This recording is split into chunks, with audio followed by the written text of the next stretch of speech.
ॐ श्री परमात्मने नमः। श्रीमद्भगवद्गीता अथो द्वितीयोऽध्यायः साङ्ख्ययोगः। अर्जुन उवाच। श्लोक नंबर 6। नाचेत्दिद्मः कथरन्नो गरीयो यद्वा जयेमा यदि वा न जयेयुः यानेव हत्वा न जिजीविषामस्तेव स्थितः प्रमुखे धार्तराष्ट्रः।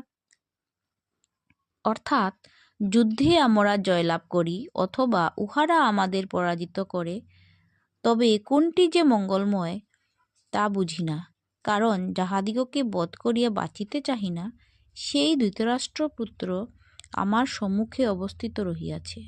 শ্লোক নম্বর 7। কার্পণ্যদোষোপহতঃ স্বভাবঃ পৃচ্ছামি ত্বং ধর্মসম্মূঢ়চেতাঃ ये श्रेयसानिश्चितं ब्रूहि तन्मे শিষ্যাস্তেহম সাধিমন্तं প্রপন্যম।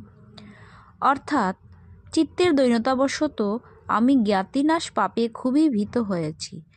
প্রকৃত ধর্ম সম্বন্ধে আমার চিত্ত অস্থির হয়ে পড়েছে।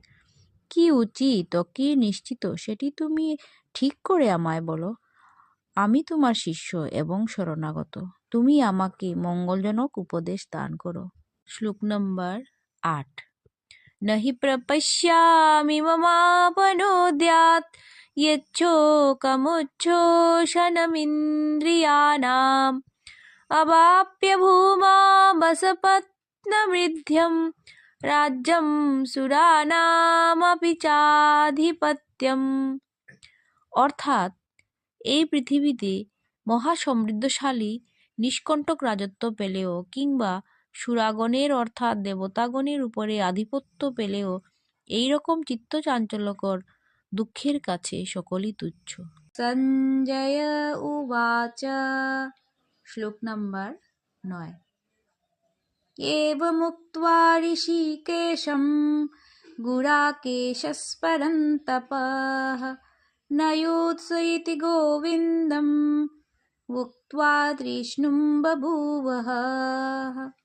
অর্থাৎ সঞ্জয় বলিলেন, আলস্যশূন্য শত্রু জয়কারী অর্জুন ঋষিকেশকে এই সমস্ত বলিয়া আমি যুদ্ধ করিব না বলিয়া মৌন হইয়া রহিলেন। শ্লোক নম্বর 10।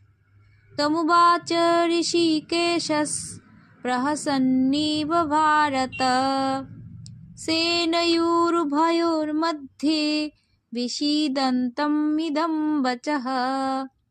অর্থাৎ হে রাজন, উভয় পক্ষের সেনাদলের মধ্যে দুঃখিত এবং বিষণ্ণ অর্জুনকে দেখে সহাস্যে শ্রীকৃষ্ণ বললেন,